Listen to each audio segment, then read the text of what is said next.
Welcome back to Easy English with Colleen. I'm starting a new series called Weird Things Americans Say. So let's talk about it. These are expressions, informal expressions. Many of them are quite recent. They are slang, idiomatic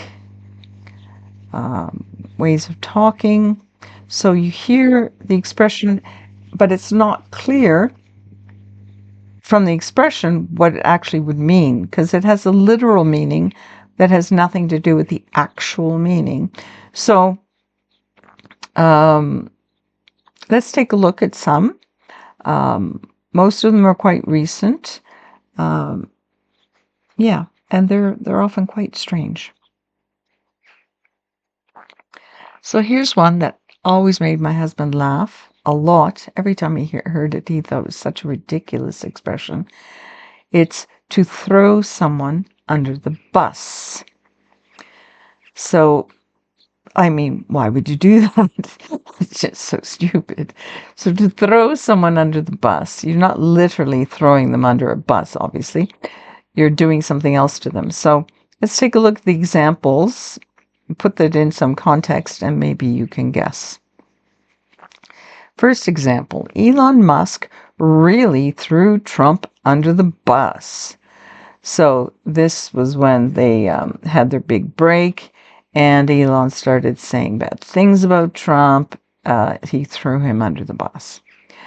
Second example, when the project failed, Lisa threw her colleague under the bus to save herself. So basically, what does this mean? You are betraying someone who trusted you, who thought you were on their team, on their side, that you were a friend, but then you do something to make them look bad, to make you look good. You've thrown them under the bus. You're kind of sacrificing them to save yourself. I thought it was a completely American expression, but apparently it was first noted in London publications, but it has since become exceedingly popular in the USA. Here's another one I really like. It's just so, I don't know, it's so quintessentially American. And the expression is nothing burger, and it can be written in 3 different ways here. And basically, it's like you got the bun, but nothing else. There's nothing inside it. It's like that old expression in America. Where's the beef? Well, there ain't any beef, baby. It's a nothing burger. So let's take a look at 2 examples. First one, that was a nothing burger of a debate. Next one, the rumor is baseless. A complete nothing burger. So look at the context of those phrases. What do you think? What does it mean? It means that something is being touted as something serious. Oh, it's a big scandal. But in fact, it's really trivial and stupid, and you shouldn't even bother with it. You shouldn't pay attention to it. It's a big, fat, nothing burger. Now, here's one that I just discovered in the last couple of years. I had no idea what it meant, but I guessed immediately from the context. And this expression is to spill the tea. So let's take a look. I mean, to spill the tea, why would you spill tea? Unless it's by accident. It doesn't make sense. But here's the context. Let's look at the sentences. I know you know something about this. So spill the tea, baby. So spill the tea. What do you think it means? Here's another example. She spilled the tea on the whole affair. So basically, it's like share the gossip. Give me the gossip. Give me the goods. Spill the tea. And it's interesting. When I grew up as a kid in Canada, the expression we would use was spill the beans. And that was an expression from Britain.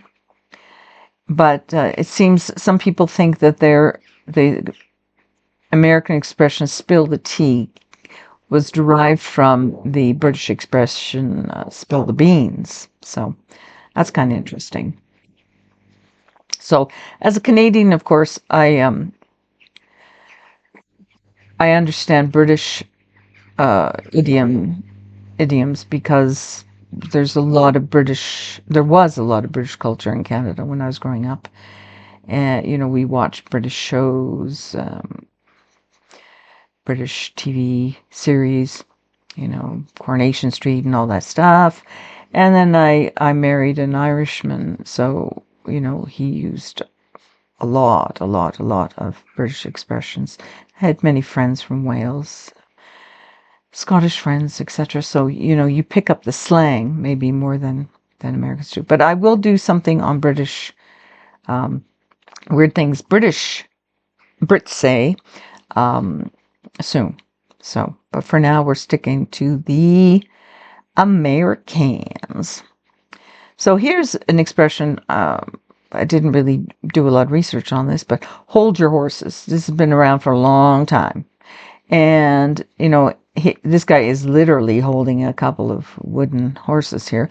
But I think this probably comes from just, you pull the reins on your horses. And what does that mean? Let's take a look at the example. Hold your horses. We've got plenty of time to solve this problem. So what's it mean? What do you think? It means slow down.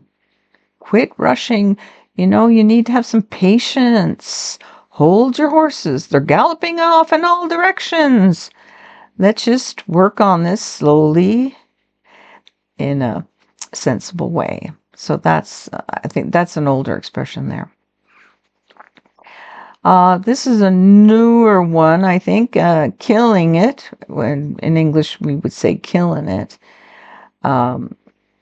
So we often drop the G when we're speaking. So here is, I know virtually nothing about basketball, but I do know this is LeBron. Whoopsie! Oh no! Oh, what did I do? I went back. Okay, so let me see. I've done something wrong. I need to go again. Diaporama. Yeah, so we're back. Okay, sorry about that, but I've already recorded this several times and keep finding little errors that I have to fix. So I'm just going to plow right through. There's another idiom. I'm just going to keep going. All right, so the example here is, wow, LeBron is killing it. So that means what? What's it mean? Look at him. The guy's just like doing a fantastic job. He's an awesome basketball player, so he's just really awesome. He's doing an awesome job. He's performing really well. He's killing it. All right, let's keep going. Okay, Taylor Swift, God love her. I like her music a lot. So, first time I really was aware of the word sick as a slang was when I heard her song Shake It Off. And she's got the big boombox here, and she refers to this sick beat. So what do you think it means? It means it's like really great music. It's really, I guess in the past we would say groovy. It's awesome. But you say sick, and that's, kind of ironic, I guess, because you use a word with a negative meaning to mean something positive. So this sick beat. Next one, oh God, Karen. Oh my God, my sister's name is Karen. Be so bad to have that name now because this word is used a lot, a lot, a lot. Let's take a look at the example. That woman called the police because there was a black guy taking pictures of birds in the park. What a Karen. And this actually is a true story that there's this bird watcher, black guy, in I think it was Central Park, and I found this image, and I think this is the actual report of that very story. And Yeah, I mean, what do you think it means to be a Karen? Well, I'll tell you. It's middle class, privileged, white women who will just like go up to someone and tell them to stop doing something or make demands. And especially when it comes to um, anyone who isn't white, that they will just call the police on someone for, driving while being black, that kind of thing. And wow, it's a term that's just not going away anytime soon. And it turns up a lot in news reports and people just talking like, what a Karen. Okay, here's another one. I'll show you the example sentence. Oh, I thought the meeting was for 6 p.m., not 5. Oh, my bad.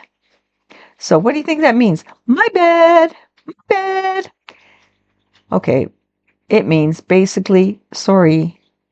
It's not something you wouldn't use it in a really serious situation, but if it's something that's like just a stupid mistake you made, or you want to apologize, so instead of say, oh, I'm so sorry, as we Canadians like to say, you'd say, oh, my bad.